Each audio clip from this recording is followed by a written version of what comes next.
Hello.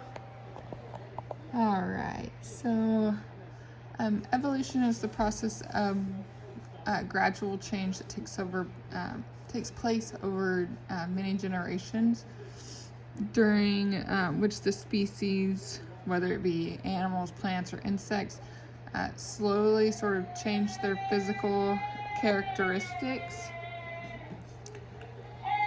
Sorry, give me 1 second.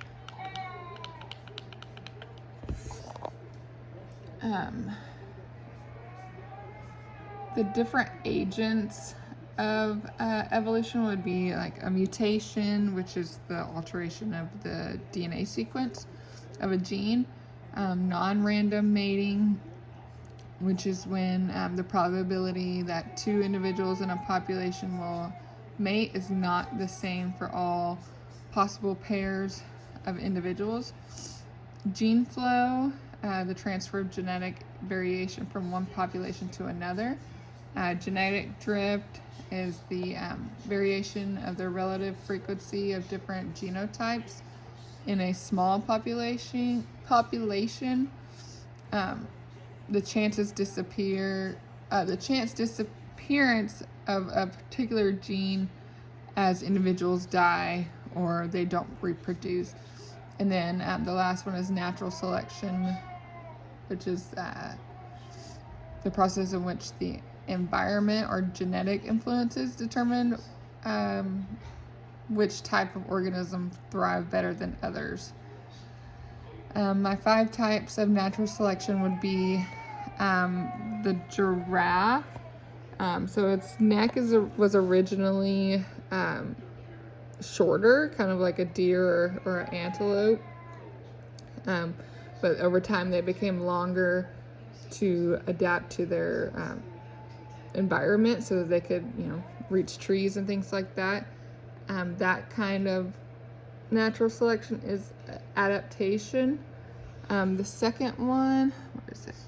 Is the peppered moth. This is a form of adaptation. Originally they are this white and black color, but because during the Industrial Revolution, the air became so full of soot that they adapted over time and kind of turned to this darker black color. My third one is rat snakes. This is another form of adaptation. They are different colors to kind of blend in with their surroundings, so they're not easily seen by predators.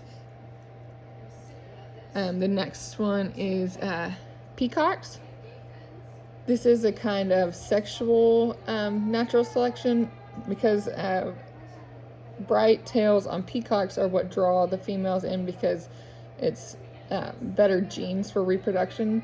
The one with the less impressive tails stopped mating as much, which diminished the number of peacocks that were produced. And the last one is the deer mouse in Nebraska. They're normally a lighter brown color, like this top one. It's good for living in the woods and things like that so that they're not seen by their predators. However, the deer mice that live in the sandhills of Nebraska, like this bottom one, have adapted over time or evolved over time to become a sand color. Without this evolution, the deer mice in the sandhills would be very easily spotted by predators.